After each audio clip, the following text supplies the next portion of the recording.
Welcome back, family, to another episode of Lancescurv. Remember, if you do not see us on social media, you can always go to Lancescurv.com. That's my own personal website that has all of the work that we've done over the last 22 and a half, almost 23 years. You'll find it there. The artwork, the written articles, the YouTube videos, the street videos, and everything else in between, which there are many more categories of creativity coming that way.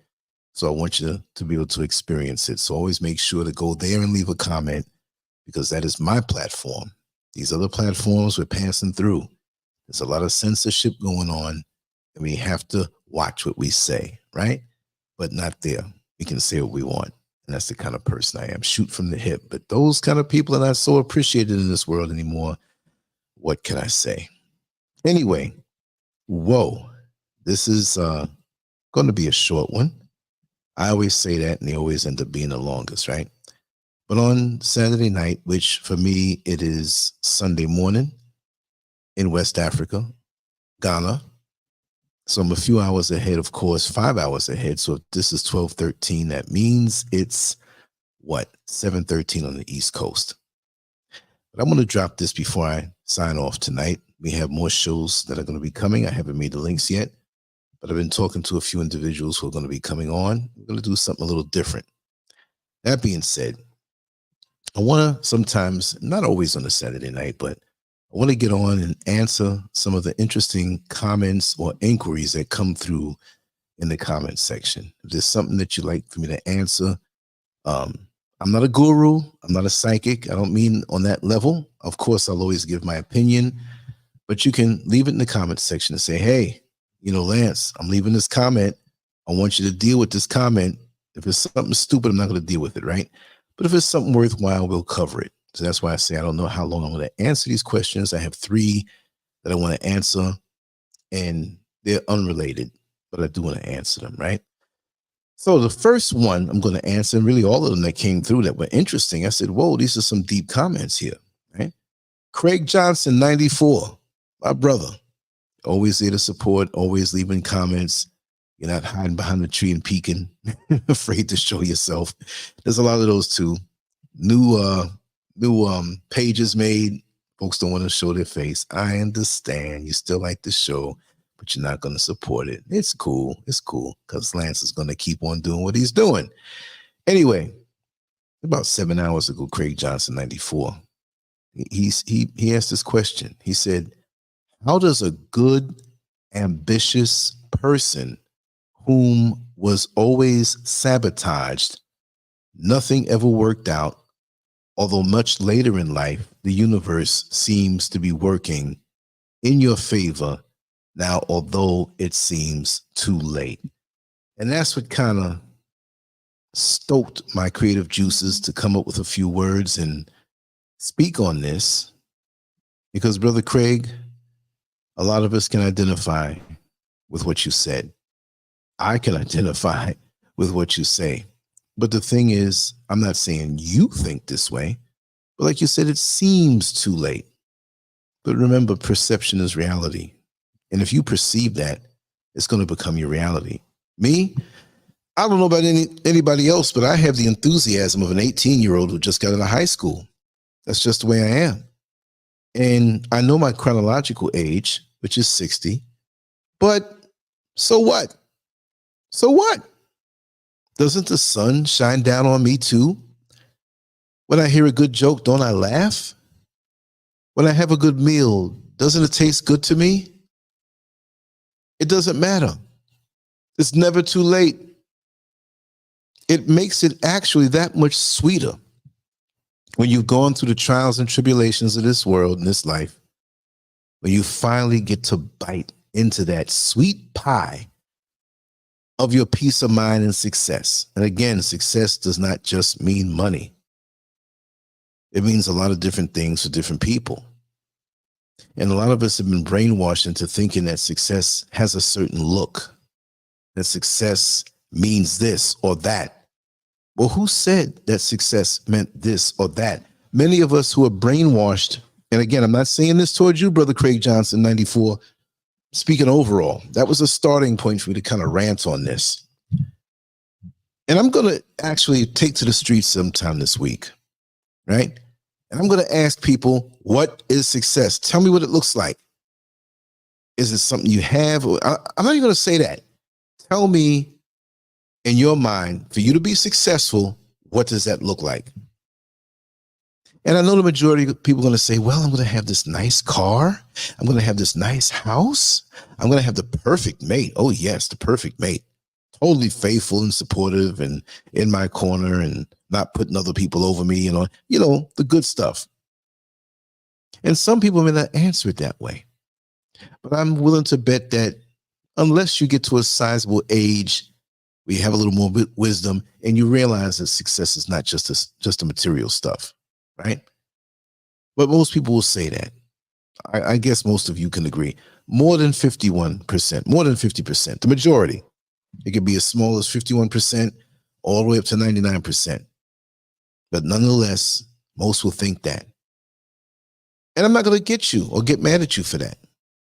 But you're never too late, brother and sisters out there. It only makes it sweeter when you finally get there. But number one, you're going to be sabotaged when you have that light inside of you, when you have that positivity inside of you. I understand that in this life, more so than ever before,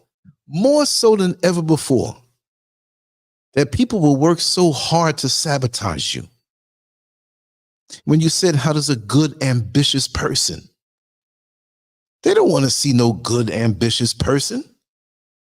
It's diametrically opposed to who they are.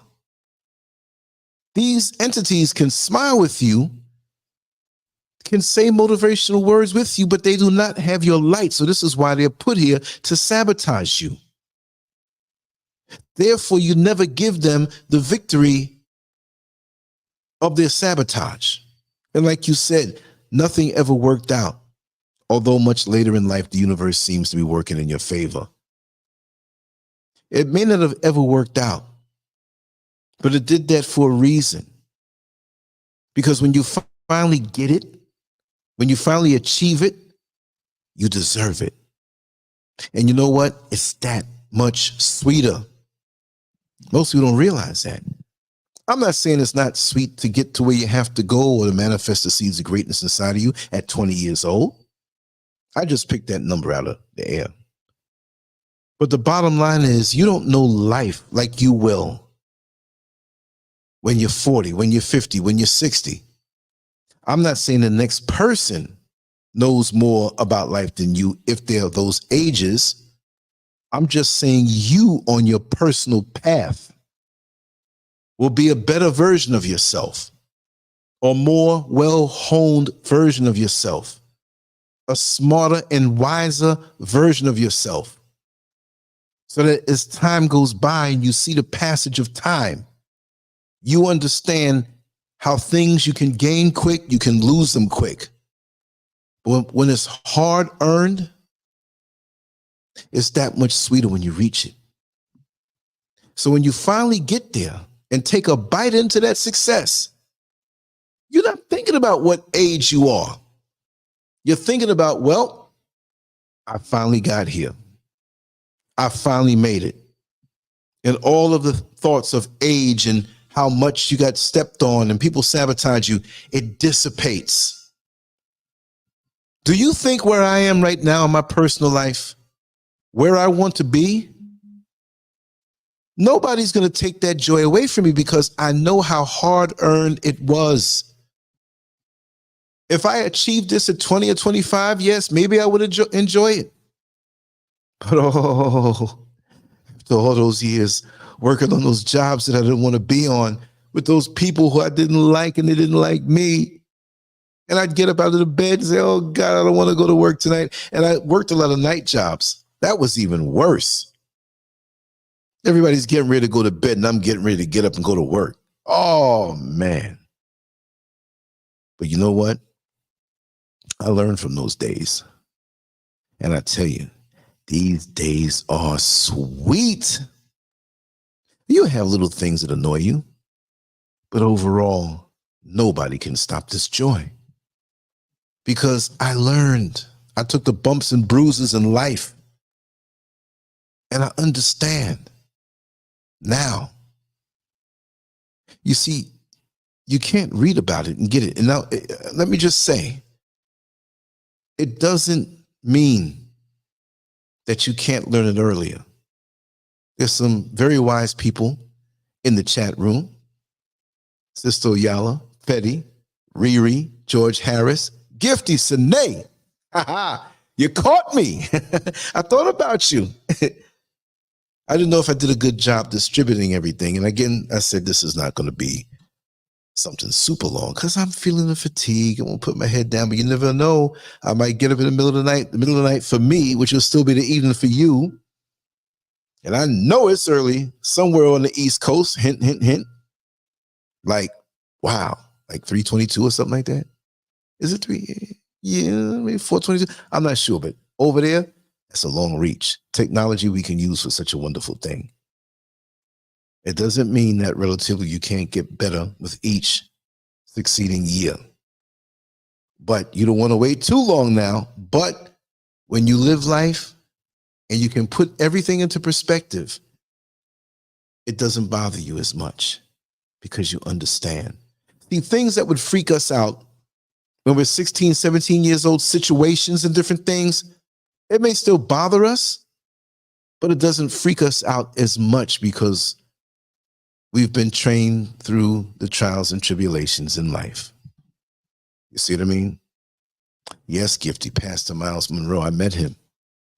I wasn't close enough to shake his hand, but I was maybe 3 rows behind where he spoke, and visually he acknowledged me. I shook my head, looked at him, he gave me that look right on back. And I believe that had to be like maybe 2011, 2010, 2012, right around in there somewhere. That's why when he transitioned in that plane crash, it hurt me so much because I felt and knew that he was one of the real ones. And a comment was made in one of the earlier videos, not years ago, but a couple days ago. I forgot which one. I'm not going to sit up and say, I make so many videos, I forgot what it, but you know, it's one continuous thing. I just walk away from my computer and my equipment. When I come back, even though I title it a certain way, this is a continuation of life and life experiences and life conversations. It may have certain points and certain people that we'll bounce off of, but it's all about the experience of life. So this is why I won't say, I'm a YouTuber, I'm a this, I'm a that. The general box. No, I don't fit in that. None of us do. Some of us don't realize it. But I met him, and that's why I get the term die empty. Because we're supposed to try to die empty. And what do I mean by that? Because I don't believe in dying. I say transitioning, but he used the term die empty. And I asked this question before. And I said, do you throw away your toothpaste after you use it 2 or 3 times and it's damn near full? No. You get rid of it when you use the toothpaste up. Die empty. Exactly. So you know how it is. You get the toothpaste and you squeeze it out. You know, you're busy, you got things to do. And most of us get extra toothpaste to keep in the house. But for those times when you didn't, oh man, you didn't have any, you squeezed everything up from the bottom to the top. You get that little part where you screw on the cap and that part ain't budging, so you shove your fingers up under that and you see it go halfway but it don't come out. Then you take the toothbrush and you stick it in there to try to catch a little bit, and you get a half behind toothbrush thing going on before, and you're like, I got to get some toothpaste. Why do we wait till the last minute? Why do we die full? Why do we die with so much inside of us that we never dug as deep as we did when we were looking for the toothpaste? What a rotten feeling to walk out the house and you didn't brush your teeth. It's happened to me. Rushing, half asleep. Whether you're driving or taking the bus to the train, public transportation, all of a sudden you're like, I left out the house and didn't brush my teeth. At least we don't go out of the house without washing our backsides, or at least I hope you don't leave. But that's what he said. Die empty. And I've been doing that. Not dying, but emptying out. Something clicked in me when he said that. It ignited something in me. And you all know how I get on religion and man's intervention in the spiritual affairs through the guise of religion. Like I always say, ain't nobody learning how to ride a bike by reading a book, right? I'm not saying the Bible, right? I'm just saying nobody learned to ride a bike by reading a book. You got to get on the bike. Hopefully you're so talented that you can navigate gravity and balance and never bust up your knees. But I had a lot of days when my knees were scabbed up, elbows too. Almost got me in the face when I fell. But you wanted to ride that bike so much, you got up and you put your hands on it. Hands-on experience. Hands-on experience in life is the best teacher. The things I think back on that terrified me when I thought about it. And I had no choice but to go through it. And I went through it. And I looked back and said, if it happens again, it might terrify me, but it might terrify me a little less. You become battle tested. You move forward in certain situations that would put fear in you. And you say to yourself, you draw back on those old experiences. You said, I went through that. How are you going to stop me by putting this in front of me? I'm going to go through that too. You see what I mean? You got to draw strength from the things that put fear in you. You can't be afraid to die empty. We're going to transition anyway. What goodness is inside you, bring it out. We take more time with the spoon in the empty peanut butter jar. And you know, when you scrape around the side, you have them little lines up and down, and you just take your time and pull the spoon up on the inside on one of them lines and keep doing it. Oh, I got a scoop. Then you got the little edge around the top. You stick the spoon and you pull it out that way. Why don't we have the sense of urgency to pull out the seeds of greatness and manifest them the same way that we get that last bit of peanut butter out the peanut butter jar? We do everything else with a sense of urgency, but we don't do enough.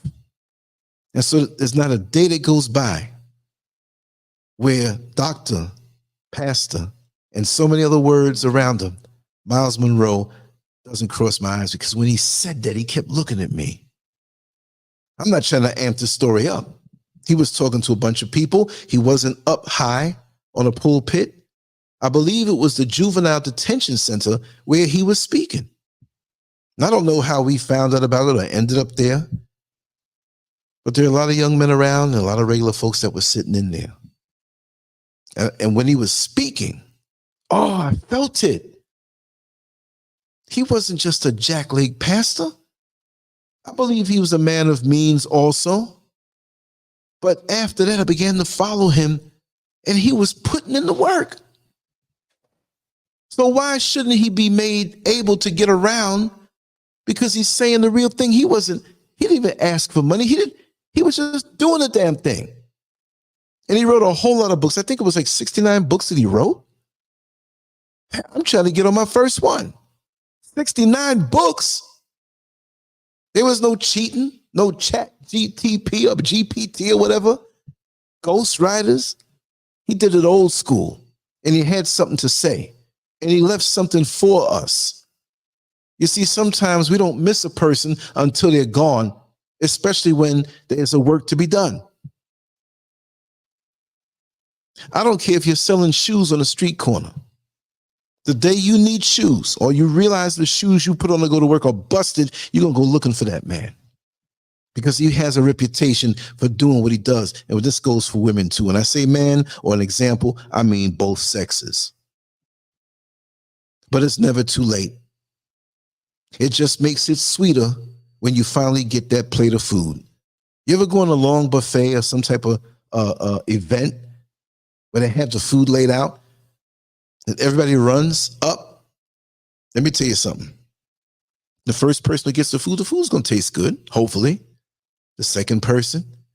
But say there's maybe 300 people at that event, and there's a last full plate that this person gets, and he's been waiting for a long time because there's 300 people ahead, 299 people ahead of him, right? But by the time he sits down with his plate and tastes how good the food tastes, that first person pretty much waxed off the food that was in their plate. And they're looking at the man eating. They're saying, boy, that food was good that I ate, but I wish I had another serving, but he's eating his now. It took him a little while to get it. But out of all the people that are there, it's doing him sweeter because nobody else has a full plate like him. You're going to get to where you have to go. We can't always compare our walk with other people because we can be on different levels that require more out of us because we were built for that. Like I say, you can't take a vacuum cleaner engine or a lawnmower motor and put it in an 18-wheeler. See? So when you have to deal with 18-wheeler issues in your life, understand, like the truck that has the cabin that's huge in the back, you were built for this. See, that 18-wheeler sees the same fog and the same rain and the same things to blur it visually. It may have to slow down a little bit, but it's carrying a lot more because it's built for that. So Miles Monroe was that candle who lit thousands of candles without diminishing his flame. And that's what we should be doing. Who am I to tell you what to do? But that's something you can't argue with. We're supposed to shine light to the world, even when we're under duress, because that's what we're put here for. Because this little couple decades in this world ain't much at all. After a while, you begin to figure that out. Ain't too much going on here. It is, but it isn't. You need to be doing stuff to carry you through to eternity or the next level than the foolishness that doesn't really matter. I mean, when your hair is out of shape, say back in the day when we all wore afros, right? And you go to the barber shop and get your hair cut. You know, your hair was a little out of place, shaped up wrong, or just, fuzzed out. And you sit in the barber chair, and he's always got something on his hands that smell good because he sprayed the other person with something on, something nice, make your afro glisten. So when he gets close to you, he smells good. And he's cutting your hair down. By the way, you told him, listen, a little lower on the side, keep the top, back in the day when you had shags, all that stuff that may look corny now. Oh, that's so 1980s. But after he was done and sprayed that afro up, and it was so perfectly round, or it shaped the way you wanted it, and you're in front of the mirror, and he held that handheld mirror back and gave you an angle, and you look and you shake your head, and he gave you the left side, and you shook your head, and he showed it to you, and you felt good. You felt different walking down the street now that you got your hair cut and trimmed and shaped up. But guess what? All the things you've been through in life, you remember them, and it makes you stronger. But when you get your hair cut at the barbershop to shape up your afro, the old experience of the hairs that were out of place, you don't go, hold on a second, let me go down there and pick each hair up. Pick up that ball of hair over there. You don't walk with that. You enjoyed the meal when you're home. You bought some orange juice that you wanted to drink. You bought a box cake that you didn't have to bake. And you throw the box out when you're done. You throw the orange juice container out when you're done. You don't sit that up on the table and say, oh, it was a good meal, I'm going to keep this trash here. You get rid of what served you, which got you to the next level, and you carry on. And this is how we see the passage of time. Look, I've been through some grimy situations of things that were done to me.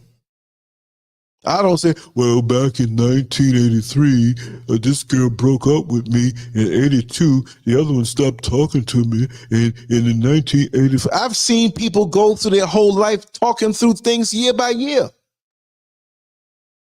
You go to the barbershop and pick up your hair, and you pick it up other people's hair too. And you're going to mope. I could have quit a long time ago. Like I said in the other show, I could have been crazy from 1994 when my mother transitioned and the things that were going on around me. Let me tell you a little something what went on with me. My ex-wife was around me at that time, but we weren't married yet. My mother had a stroke, a second one. It took her out, brain dead. She's laying in the hospital, and all I can hear and all I remember at that particular point is the sound of what is it? What's the machine that keeps you breathing artificially? Respirator, something. But that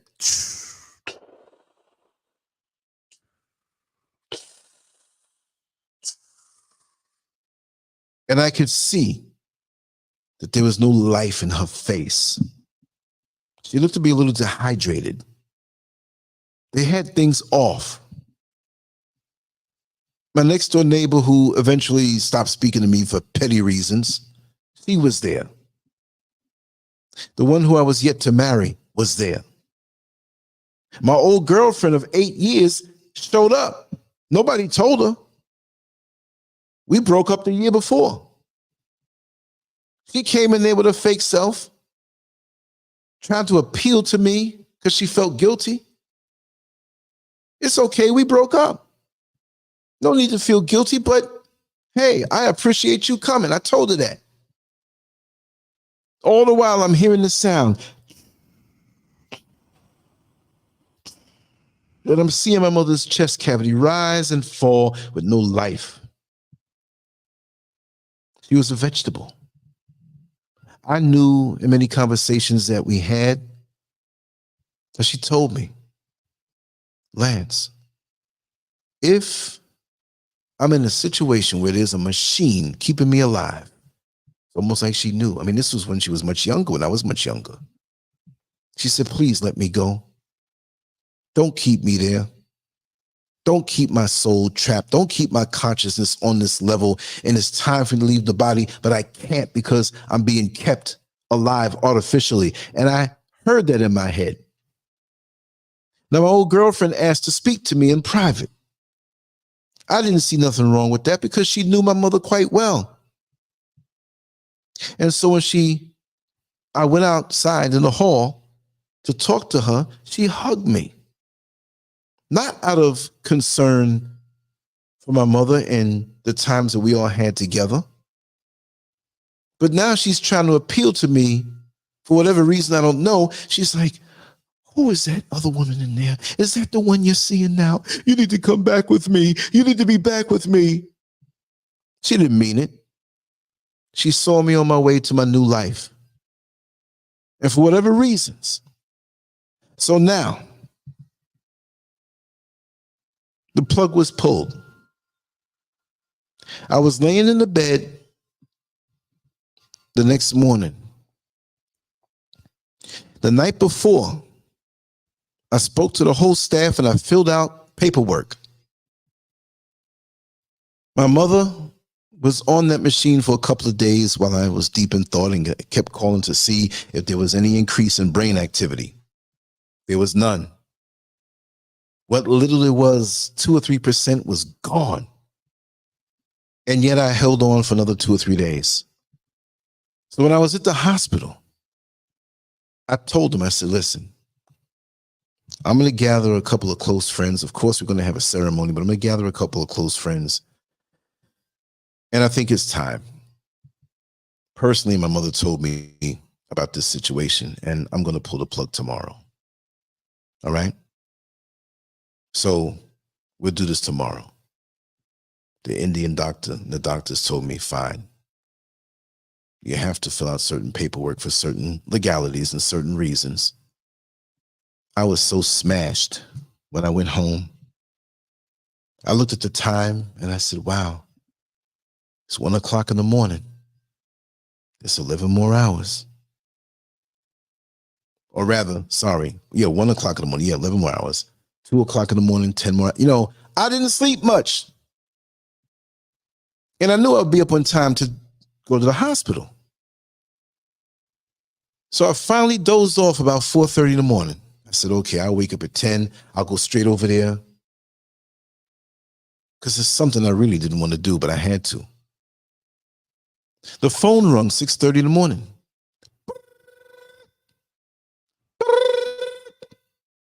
This is 1994.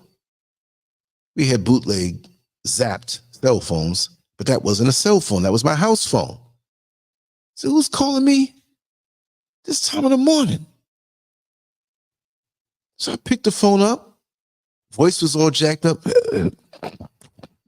Hello? Well, Mr. Scurvin, we want to let you know that we pulled the plug for your mother. It's 6:06 this morning. And, you know, you need to come up and deal with this situation. I said, what? You did what? Yes, I said, didn't I tell you to wait until noontime so I can be there with my friends? And, you know, I was out of it. You know, my mother was already gone, but I'm like, man, you killed my mother? I'm coming up there right now. I want to walk outside my drawers. I never felt so much violence in my heart. I knew a lot of friends on both sides of the track. I knew people that had machine guns. I knew people who had all types of toys. I didn't live like that. But you know, when you go to elementary school, middle school, junior high school, some of your classmates may take a turn and go down a different road, but they're still cool with you and they still love you. And they love your mother and your father, especially when they would bring them into the house when they didn't have anything to eat and say, listen, you can come and eat dinner at my house. And I was thinking about things I can do. I was so upset. I walked to the hospital, which wasn't too far. It was Jamaica Hospital on the Van Wyck Expressway, about maybe half a mile above Atlantic Avenue. I went in there with murderous intentions. I didn't have anything in my hand, but for a second, I wanted to kill everybody that had anything to do with that. Very traumatic for me. I was out of it for about 2 weeks. I couldn't think straight. So when I say sometimes there's things I don't really share all the time that push me to the edge, I know what it's like to be on the edge. So much on the edge, if the wind blow behind me will push me into the world of crazy. This is why I'm as intense as I am, not just because of the one thing. There's a gazillion things that have happened to me. So in that, I got so much to share. And who knows how much time we have, but I'm determined to die empty.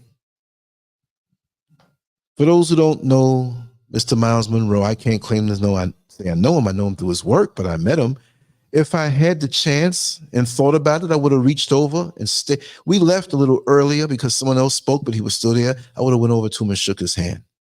But his constant glances at me, which let me know he knew that he was reaching me with his words. And when he passed away on November 9th, 2014, and I got the news, I remember exactly where I was. I was in my little studio in Orlando, Florida, in the house, that one little bedroom where I had the black wall with the yellow stripes, but it didn't have a black wall yet, and it didn't have yellow stripes. I didn't have half the equipment that I was to accrue years after as I worked and collected things. But I was already starting to do shows and recordings. And when I found that out, Mrs. Scurv came into the room and I told her the news, and I broke out crying so hard. I don't care what anybody says about these other pastors. I'm quite sure there's some real ones out there.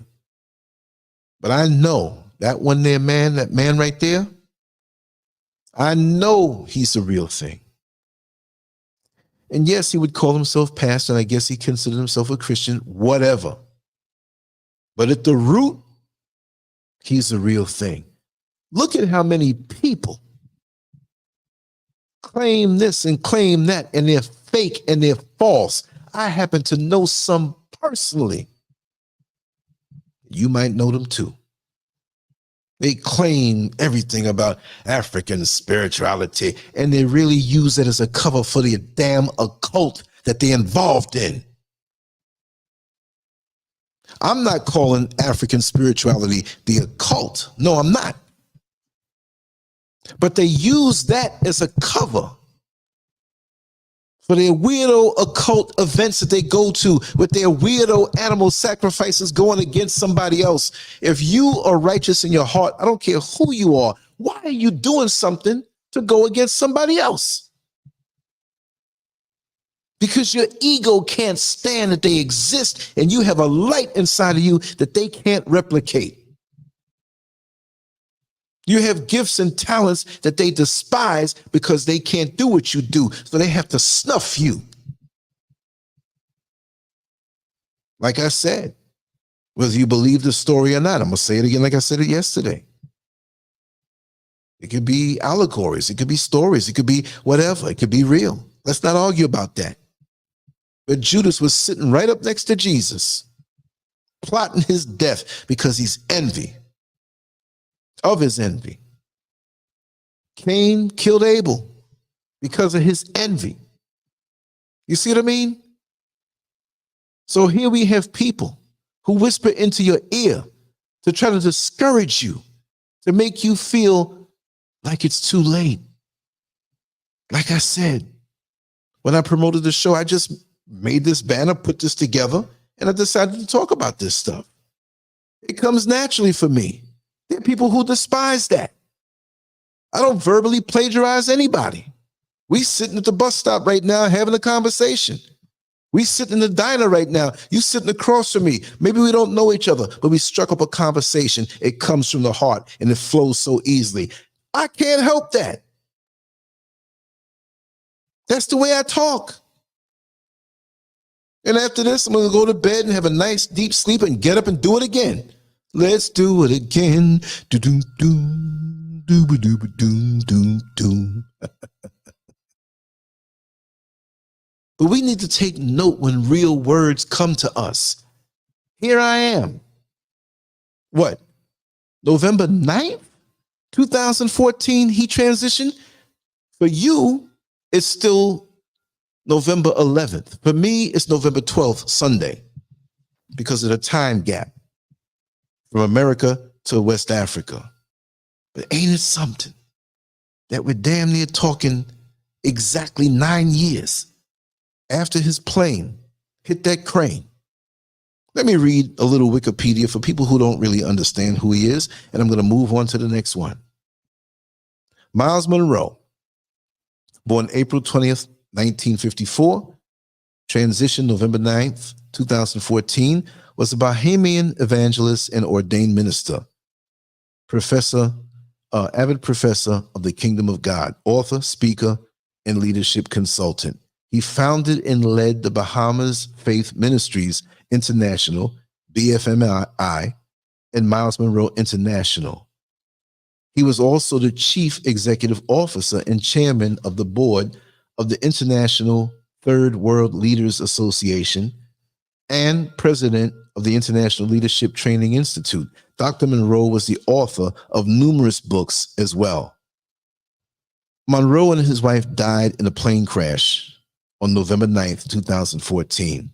Bahamian officials stated their aircraft struck a crane at a shipyard near Grand Bahama International Airport. Monroe and the other passengers were heading to Grand Bahama for a conference. And there's so much more. You could find it on Wikipedia. They said how he grew up and had how many brothers and sisters? It was about 10. You know what I mean? And they lived in what was it? Like a 2-room house. That alone is going to train him for some things in life. You see what I mean? Oh, Gifty, that's so sweet. I love you too. And thank you. Whatever I am. Whatever I have, I'm going to give.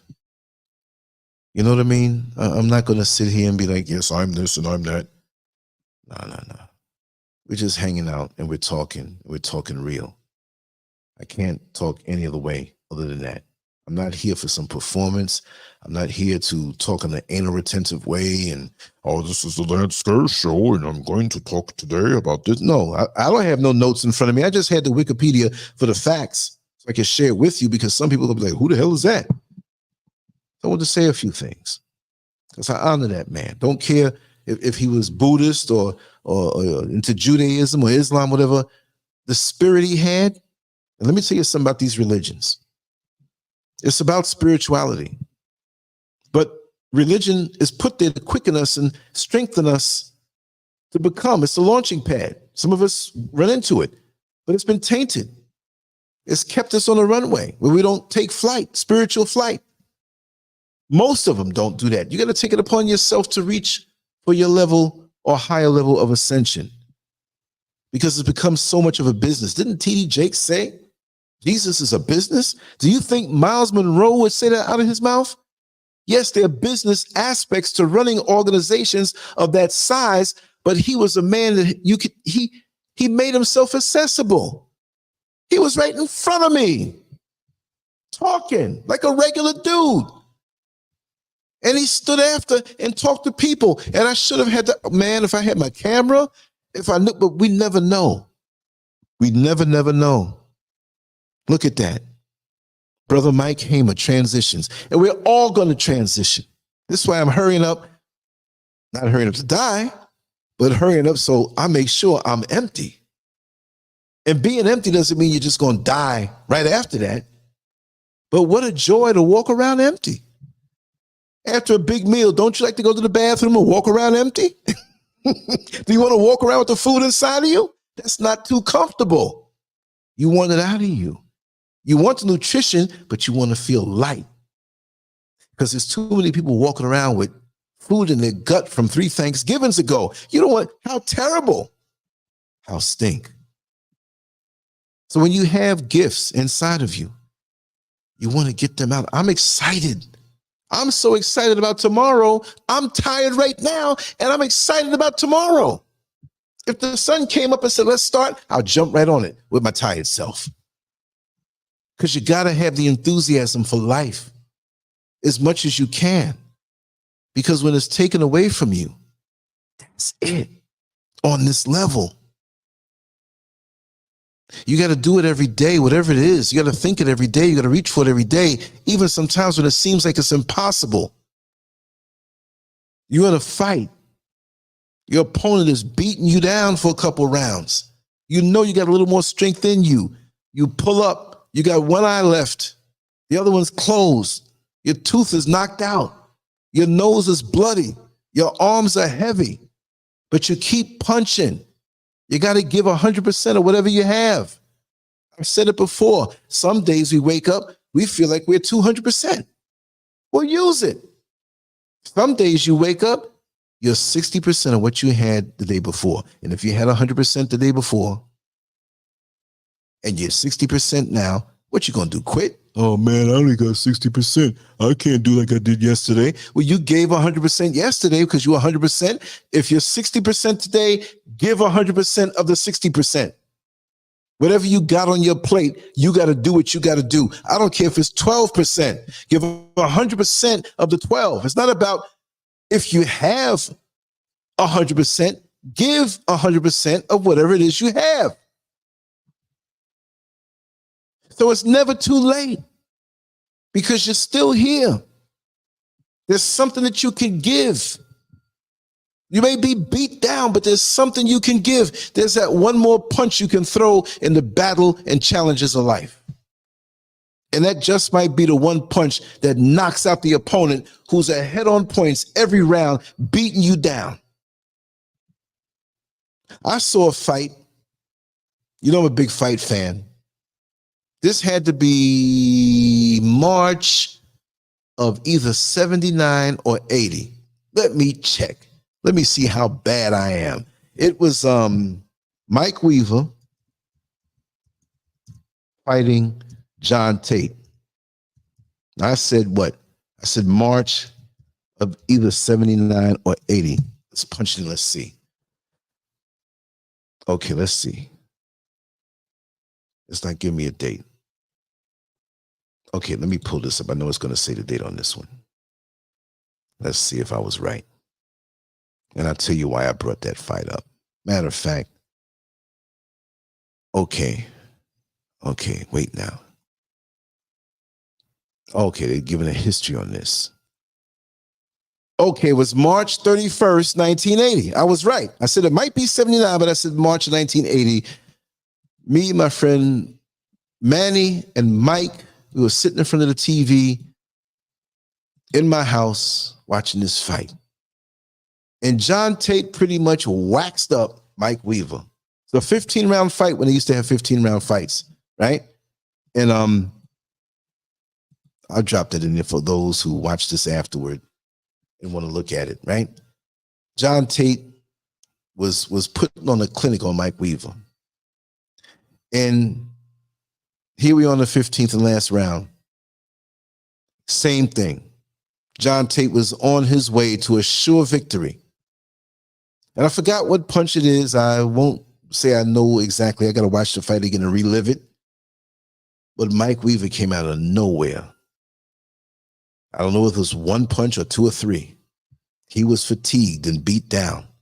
He knocked out John Tate face down on the ground.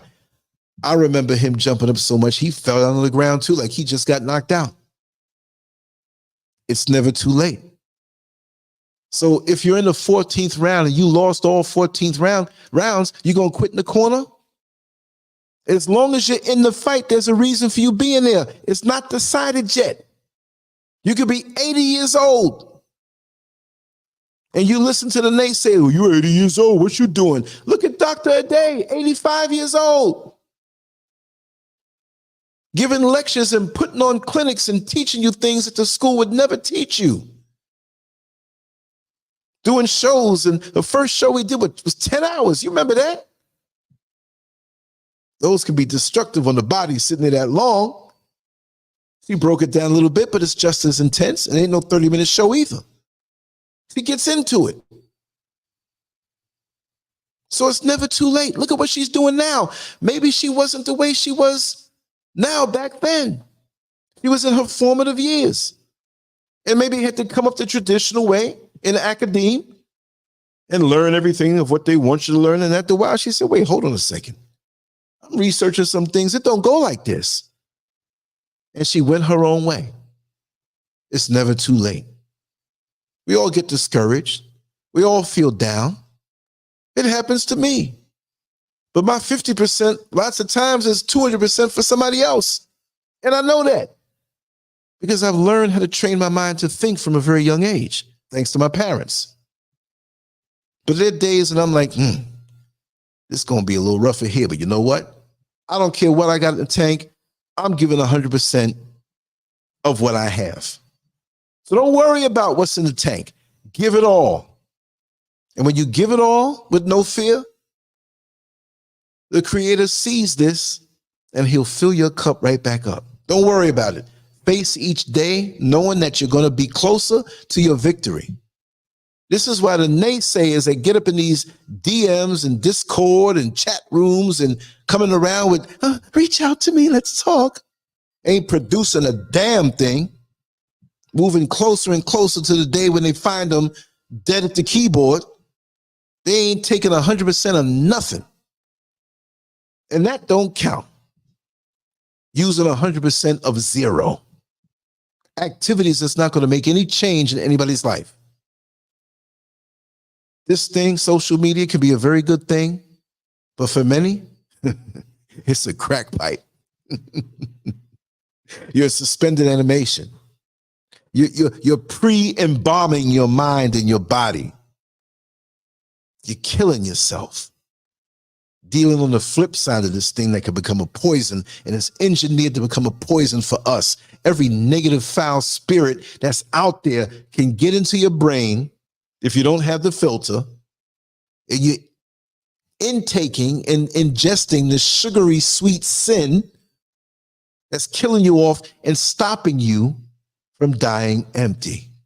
And yes, if you live like that, it's too late.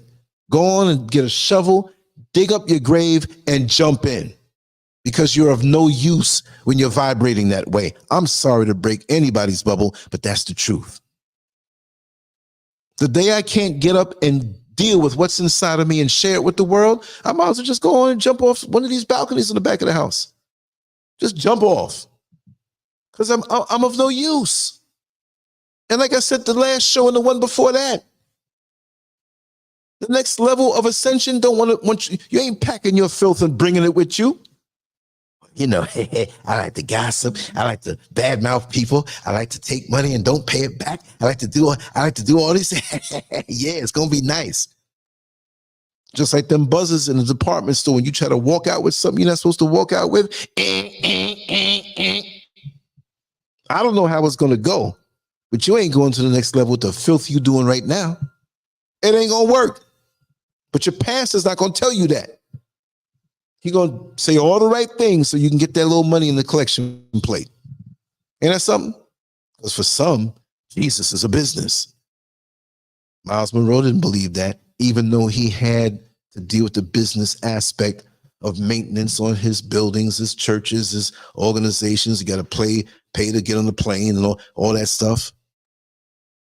But you look at his face right there, that wasn't a fake face right there. That man was deep. He could have came up on the street corner and been deep. There'll be some people who say, oh, look at him. He's just a Negro from the street. But he's a pastor. He came up in the hood in the Bahamas. He had every reason to quit and not be who he is. And I say is because the spirit of him goes on, because I'm talking about him. People ain't talking about you or how you affected them or how you affected somebody that affected them. So you're getting it from somewhere else. There are definitely people that affected him that we have to be thankful for to bring him to that point, and he ran with it. We always representing somebody, whether we know it or not. And for those who may have had parents or those caregivers, whatever, what do you say when you see two well-behaved children that might be 6, 7 years old? Might be 3 or 4 of them, brothers and sisters.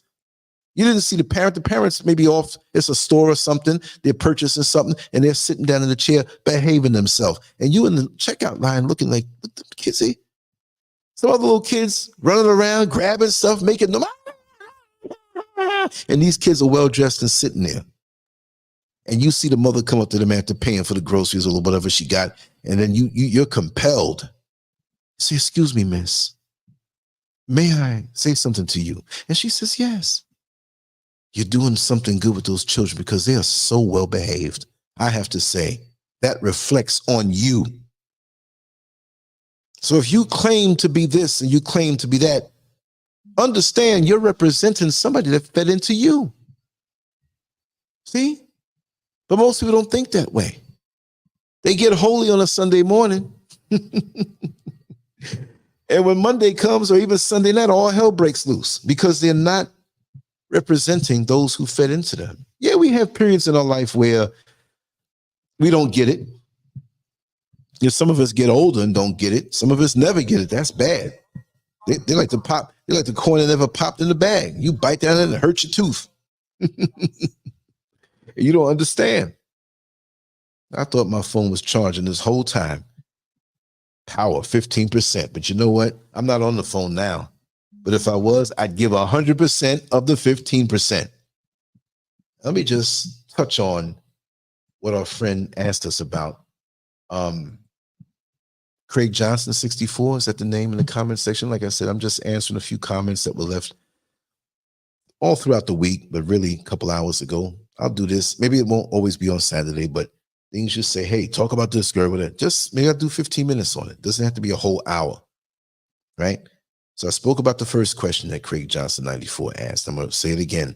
How does a good, ambitious person whom was always sabotaged, nothing ever worked out, although much later in life, the universe seems to be working in your favor now, although it seems too late? And that's what I said. I named the title of this, It's Never Too Late. So even with those that I'm speaking about here that are not really part of the title, because he asked the question about, I also thought Dr. Miles Monroe was off the charts and so underrated. Also think he was maybe taken out of the powers that be because he was so powerful. I feel that. That's one of the first things I thought, because he was so different. He didn't come after anybody, but he was showing people up. You know what I mean? Whether you want to look at the template of Christianity or remove that, he was doing the damn thing. You see what I mean? He was doing it. And so now his other question was, it's more of a sports thing, boxing, because he knows I love boxing. What do you think of Aaron Pryor, who would just come out of the corner swinging like an amateur? To have the confidence to do that with other professionals was amazing to me. And that right there, that question, Craig, to me, who love boxing, I could do a 6-hour show on that. Because usually when you're a fighter, first of all, you got to have a certain state of mind. It's not coming all from the same place. It's always an individual thing, but it's something driving you on the inside. Because I don't know how many people here ever got punched in the face, even with gloves, even on the side of your head. We watch this thing and say, he took a few blows. He couldn't take it. Well, let's see how much you can take. I used to play around with it lightly, and I got hit in the face, hit in the head. It is not easy. You have a boxing glove, and you catch a left hook to the side of the head, to the right side of your face, or to your head, over your ear. Do me a favor.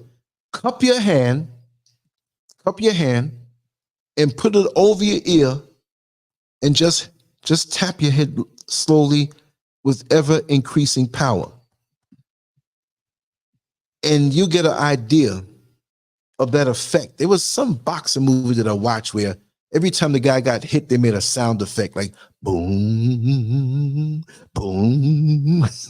That's what it's like. I got hit in the head so hard a couple times, sparring with some older friends of mine that were getting into the boxing training for fights. I had ringing in my head for the next 3 days. I'm like, I'm gonna be a bodybuilder. I'm not getting hit in the head like that. We got more damage that hit us or coming from the hits in the gym and the training than in the actual fight. And so why he asked that question is because Aaron Pryor was wild. From the beginning of the fight to the end, he just keep throwing punches. He wasn't even worried about defense. He would dodge blows that were obviously coming at him. He didn't give a damn. He was like a boxing zombie. He threw more punches than anybody in a fight. You knock him down sometimes, get right back up and be on you. And so he was inducted into the Hall of Fame, I believe, in 1996. But he has a more interesting story than just being a boxing champion, and named, I believe, by Ring Magazine, or maybe the Boxing Writers Hall of Fame, as the best junior welterweight in the 20th century. You have to correct me with those facts. But that's what it was. Aaron Pryor. Sugar Ray Leonard seemed like he didn't want to fight him. Tommy Hearns fought him in the amateurs. I'm not sure if Tommy Hearns won. I think Aaron Pryor won. But he was one of those who belonged up in there with Marvin Hagler, Sugar Ray Leonard, Roberto Duran, and Tommy Hearns. It should have been Aaron Pryor in there with him, but he was a division below, and he could have put on a little weight. But they weren't too fancy to fight him. He had a really colorful background and extreme dysfunction in his upbringing. There was prostitution in his bloodline, cross-dressing in his bloodline, drugs in his bloodline. He went through so much. And he saw this coming up. And see, some people will be discouraged. But you know, the life of a fighter is not an easy life.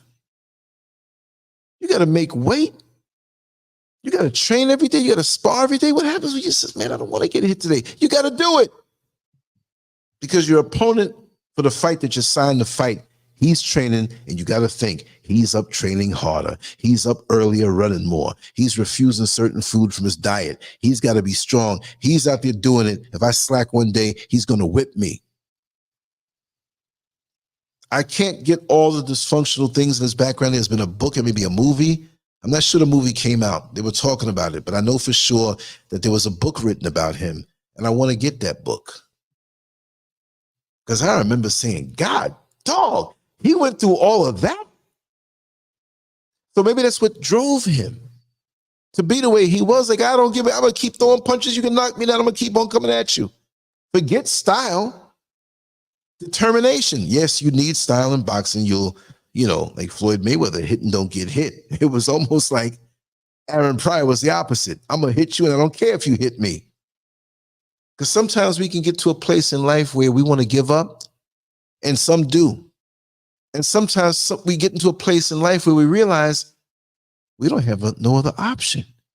We got to make this work. It's got to work. So I guess that's what he said. I done been through so much, seen so much about dysfunctional family. People dying and cross-dressing and prostitution. I don't want to say his mama was that. It might be that, but it's something in his family growing up, but he still survived and made it. Technically, and I'm not saying this, we always know that family, that in the lineage of their family, that most of the people ended up falling for something. And there's always that one that you just knew he's going to be the same way, just like everybody else. And he ends up still doing things, but he found a way to be successful. And I wonder, I know he transitioned, and I don't know too much about his life after boxing, but he was around for many years. So he might have been doing something right. But no matter where you come from, and I'm going to wrap this down, that yes, I just looked at Gifty, and I know you know a lot about boxing, right? I know no sex months before the big fight. I'm going to take somebody's head off. You're the reason why I wasn't. But you know what you're getting into when you get into that. It's extreme discipline. And a lot of the people that get into it, not necessarily where it's relegated just to that, but a lot of the people, they feel they have no choice. This is my way out, and you're not going to stop me. So whether you have a Miles Monroe background or an Aaron Pryor background, whatever cards was put in your hand from the deck of life, you got to realize that it's never too late. I don't care if they say you got 3 days to live and you really got 3 days to live. There's something you can pass on from the wisdom of you living your life to somebody else that they can run with this. And it helps them. And when you transition, they got more life because of you, because of what you fed into them. Very powerful thing. So imagine if all of us took the experiences that we've been through, that we've made it where we're not bitter about it. Because you can't give advice when it's bitter. You got to do your own healing. And don't let anybody make it seem like, I get over it. Yeah, I got over mine for 2 days, 3 days when I was drinking, I was all right. Well, no, I'm not you and you're not me. Never be embarrassed with the amount of time that it takes to heal. It might take you 10 years to heal and somebody else 25. This is not about a time thing. It's about arriving to a place within your heart where you could be functional. Not that there's anything's wrong with you, but each car that goes to the mechanic shop for repairs don't stay in the shop the same time. Well, I'm going to just change your brakes, but since we're doing an engine overhaul over here, and they're going to be in here for 2 weeks, we're going to keep your car for 2 weeks just to be fair. It doesn't work that way. I should have been nuts. I should have been crazy. I should have been violent. What if I did look. I know some people that love me very much, and they would have given me anything I wanted. What if I went up in there and Lancescurv became this guy that, yeah, did you hear about that guy? And walked up in there with 3 machine guns and blasted the whole floor at the hospital. But at the end of the day, how am I going to represent my mother? Right? I put the fear of God in those doctors, though. Oh, yeah. They're about to call security. I didn't threaten anybody, but the look on my face and the words that I said, and I was slick with it. I spotted them. I'm like, Man, the grief that was on my heart, I caught them in the bathroom. I waited till one of them got in the bathroom. Had this thing in his hand. I eased up next to him. Hey, let me tell you something, man. What up? Oh my God, he's going to come in and kill me. Oh no. Yeah, he was an Indian dude. He ran out of there pissing himself up. That's just another story for another day.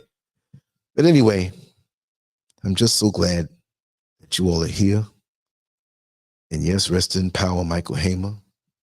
I haven't done a talk on him yet. I want to, but I'm still kind of choked up. I don't know what to say, you know, but his service is coming up soon. I think it's the 17th.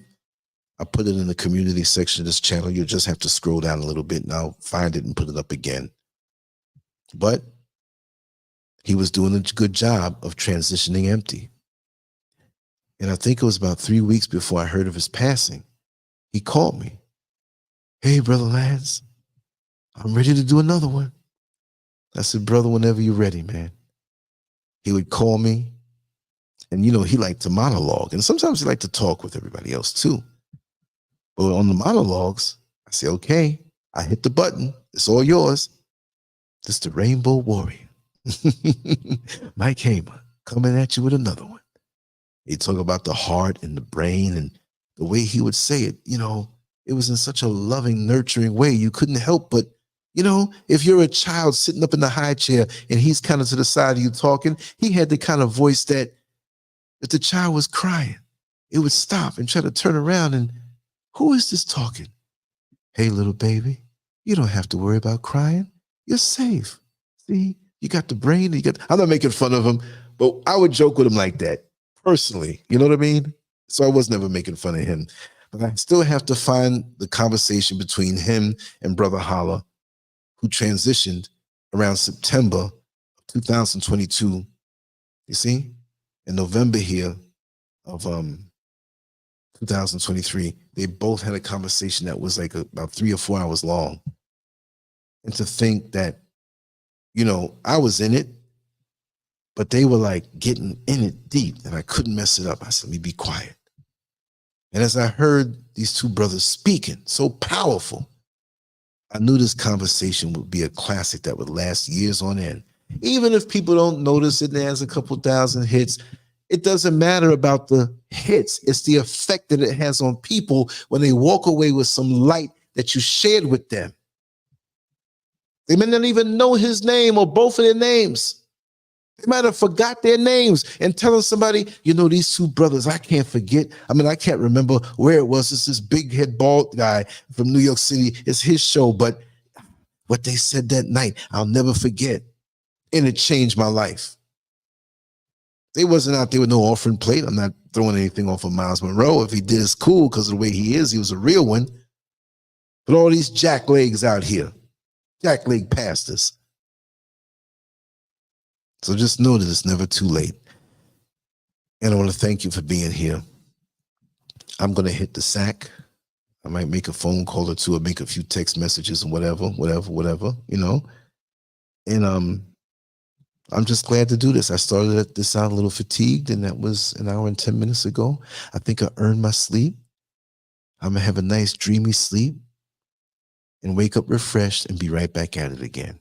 Because tomorrow I have another 100% to give, and hopefully it will be 100% and not 12 or 30. But if it is 12% or 30% compared to today, I'm going to give 100% of that. All right? Much love to you all. Lancescurv out. On to the next one as soon as I wake up. Peace.